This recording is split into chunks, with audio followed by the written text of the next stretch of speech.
So today I wanted to talk a little bit about why walking in turnout can actually reduce or restrict your point range. Yes, you heard that right. So a lot of dancers walk in turnout, and a lot of them do it because they're naturally externally rotated in their hips and it's comfortable, and a lot do it because it thinks it makes them look like a dancer.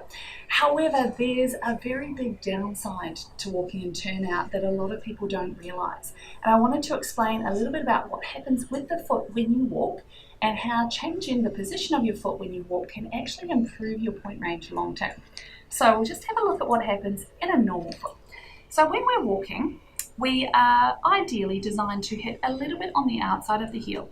As we come through the middle, our foot should spread and flatten a little bit and have a little bit of pronation. So pronation is not a bad thing, it's important in this position.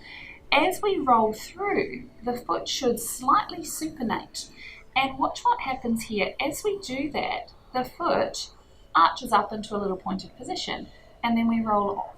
So every step we get a little bit of pronation and a little bit of supination, a little bit of pronation and a little bit of supination, and that helps keep the dynamic stability of the midfoot working. Now what happens if we walk in turnout?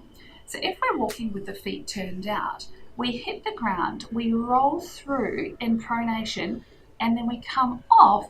We push the big toe off to the side, which can increase your development of a bunion, and the foot stays in pronation. So you're actually missing 10,000 mini point stretches a day if you're walking with your feet turned out. So if you're wanting to develop better feet and more dynamically controlled feet with a much more beautiful line, I highly advise you to think about being able to work through the foot a little bit more when you walk.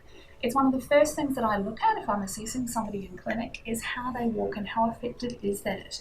If you're walking with a flat foot, you've got no shock absorption, that can lead to issues with stress fractures through the foot, further up the leg, even issues right up into the low back and hips.